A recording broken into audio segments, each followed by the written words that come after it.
காலையில தூங்கி எந்திரிக்கும் போதே கிச்சன்ல உருட்டுற சவுண்ட் கேட்டுட்டு இருந்துச்சு. என்னடான்னு பார்த்தா கிச்சன்ல போய் ஃப்ரிட்ஜ்ல பால் எடுத்துட்டு வந்து, அம்மா டீ போட்டு குடும்மான்னு ஒரே சலம்பல் பண்ணிக்கிட்டு இருந்தேன். ஒரு ஃபேஸ் வாஷ் கூட பண்ண விடல. சீக்கிரம் வா, சீக்கிரம் வான்னு மூஞ்சிய மட்டும் கழுவிட்டு வந்துட்டு, அவனுக்கு டீய ஃபர்ஸ்ட்டு போட்டு குடுப்போமேன்னு போட்டு குடுத்துட்டு, பிஸ்கட் எடுத்து குடுத்தேன். அதில வந்து இந்த திருக்குறள் வந்து ஒவ்வொரு பிஸ்கட்லயும் ஒவ்வொரு வார்த்தைய போட்டிருந்துருக்காங்க. அத ஜாயின் பண்ணி கண்டுபிடிக்கணும் போல இருக்கு. நாங்க இன்னைக்கு 2 பிஸ்கட் ஓப்பன் பண்ணி பார்த்தோமா, 2 வார்த்தைகள் இருந்துச்சு. அது என்ன திருக்குறள்னு கண்டுபிடிச்சீங்கன்னா கமெண்ட்ல சொல்லுங்க. குட்டீஸ் 2 பேரும் விபிஎஸ் கிளாஸ் போறாங்கல்ல, அதில என்ன வசனம் சொல்லிக் குடுத்தாங்க என்னன்னு காலையிலேயே கேட்டுட்டு இருந்தேன். சின்னவன் அழகா ஒரு வசனம் சொல்லியிருந்தான்.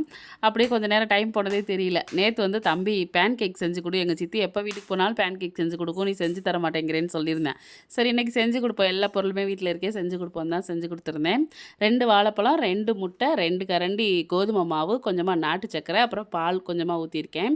நல்லா மிக்ஸியில அடிச்சிடணும். ஏன்னா நம்ம கையில பெசஞ்சோன்னா அது ஒரு மாரி திப்பி திப்பியா நிக்கும். இப்ப தோசைக்கல்ல லைட்டா எண்ணெய் ஊத்தி நம்ம அரைச்சு வச்சிருக்க மாவையும் அதில போட்டு அப்படியே மூடி வச்சிரணும். முன்ன 2 நிமிஷம், பின்ன 2 நிமிஷம் திருப்பி போட்டு வேக வச்சோம்னா சூப்பரா ரெடி ஆயிரும். குழந்தைங்களுக்கு ரொம்ப பிடிக்கும்.